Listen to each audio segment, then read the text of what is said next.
হলো একাধিক বউয়ের ভরণ পোষণ দেওয়ার সামর্থ্য থাকলেও শুধুমাত্র একটি বিবাহ করলে কোনো গুনাহ হবে কিনা।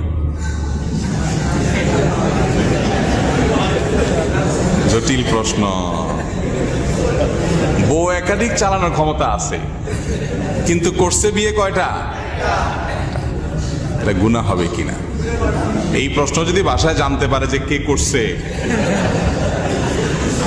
এর কপালে আজকে দুঃখ আছে। ভাই, একাধিক বিয়ে করার সামর্থ্য থাকলেই করতে হবে এমন কোনো বাধ্যবাধকতা। একাধিক বিয়ে করার সামর্থ্য আছে, কিন্তু তিনি ওই সামর্থ্য দিয়ে, দুনিয়াতে অনেক মেয়ে বিবাহিত আছে তাদের বিয়ে হচ্ছে না, আল্লাহ তাকে সামর্থ্য দিয়েছেন, তার একজন স্ত্রী আছে, চলে আলহামদুলিল্লাহ, তাহলে ওই টাকা দিয়ে তিনি অনেক যুবককে বিয়ে করে দিবেন, অনেক যুবতীর বিয়ের ব্যবস্থা করে দিবেন। এই বুদ্ধি মাথায় আসতে পারে না? বুদ্ধি আসে সব নিজের জন্য।